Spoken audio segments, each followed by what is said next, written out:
বিভিন্ন জেলায় আজকের দিনে অনেকেই বিশ্বনাথ মুখার্জির জন্মদিন উদযাপন করছেন, বিশেষ করে মেদিনীপুর, পূর্ব মেদিনীপুর, যেখানকার মানুষ তিনি ছিলেন, নেতা তিনি সর্বভারতীয় ছিলেন। ব্যক্তিগতভাবে আমার রাজনৈতিক যিনি গুরু, শিক্ষক, আমাদের পশ্চিমবাংলায়ও তখন পার্টির মধ্যে যে অন্তর্দ্বন্দ্ব ছিল পার্টির লাইন সম্পর্কে, তাতে বিশ্বনাথ দা বাম গণতান্ত্রিক প্রকৃত যে জোট তার ঐক্যের পক্ষে অবস্থান নিয়ে লড়াই সংগ্রাম করেছেন, আন্তঃপার্টি লড়াই। আমিও তার মধ্যে কনিষ্ঠতম হলো একজন ছিলাম। পরবর্তীকালে বিশ্বনাথ দার নেতৃত্বে আমাদের পার্টি ঘুরে দাঁড়াবার চেষ্টা করেছে, আজও সে লড়াই চলছে। বিশ্বনাথ দা সম্পর্কে বলার ধৃষ্টতা আমার নেই। ছাত্র আন্দোলনে অবিভক্ত বাংলার লেজেন্ডারি লিডার। পরবর্তীকালে তিনি কৃষক আন্দোলনের সঙ্গে যুক্ত হন, যেহেতু গ্রামের মানুষ ছিলেন।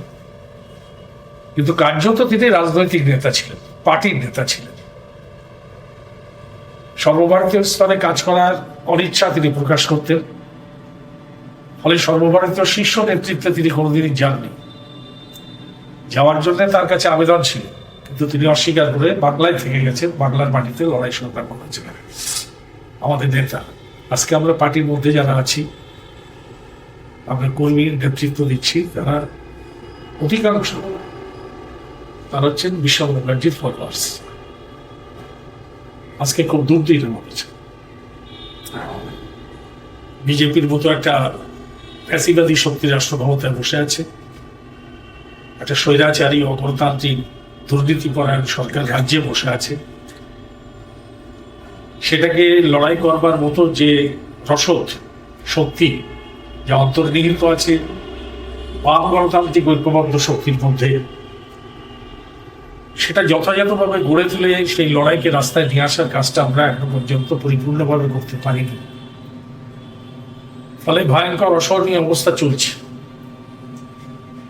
মানুষের চাকরি নেই, যারা চাকরি করেন তারা চাকরি হারাচ্ছেন, চাকরিজীবীদের চাকরির নিরাপত্তা নেই, জিনিসপত্রের দাম হুম করে বাড়ছে, মুদ্রাস্ফীতি, মূল্যবৃদ্ধি সীমাহীন, অসহ্য। এই সব কিছুর লড়াই যখন আমাদের অনেক বেশি অগ্রাধিকার দিয়ে লড়া উচিত, তখন এই দুর্বৃত্তরা সামনে ধর্মকে নিয়ে আসছে রাজনীতি। এবং আজকে পশ্চিমবাংলার মাটিকে কলুষিত করবার জন্য একটা ভয়ঙ্কর ষড়যন্ত্র তৃণমূল এবং বিজেপি পশ্চিমবাংলা শুরু করেছে, যার পরিণতিতে আমরা দেখছি এই মুর্শিদাবাদ, হুগলি, দক্ষিণ চব্বিশ পরগনা, মালদা প্রভৃতি জেলায় ইতিমধ্যে নানা রকম উত্তেজক ঘটনা ঘটেছে এবং এটা ছড়িয়ে দেওয়ার চেষ্টা হচ্ছে। হিন্দু মৌলবাদ আর দুর্ভাগ্যবশত মমতা ব্যানার্জির আশীর্বাদে মুসলিম মৌলবাদ মাথা চাড়া দিয়ে উঠছে।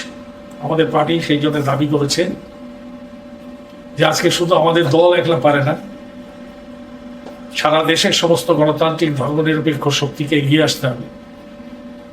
এই প্ররোচনার হাত থেকে দেশকে বাঁচানো, রাজ্যকে বাঁচানো, মানুষকে বাঁচানোর কাজের দায়িত্ব নিতে হবে। সময়ের ডাক, যে সক্রিয় ভূমিকা দাও, গণতান্ত্রিক ধর্মনিরপেক্ষতার জন্য সক্রিয় ভূমিকা দাও। রাজনৈতিক দল, ব্যক্তি নির্বিশেষে মানুষ এগিয়ে এসে প্রতিহত করার কাজে রাস্তায় নামুন। আমাদের একটা ইতিহাস আছে, পরম্পরা আছে, আমরা তার জন্য গর্বিত। আর সেইখান থেকে আমার বিশ্বাস যে দুর্বৃত্তরা সাম্প্রদায়িক যে অশান্তির আগুন ওরা ছড়াতে চাইছে, তারা সফল হবে না। সাম্প্রদায়িক সম্প্রীতি, মানুষের মধ্যে ঐক্য, সম্প্রীতি, ভ্রাতৃত্ববোধ, এটাই জায়গা করে দেবে বলে আমার বিশ্বাস।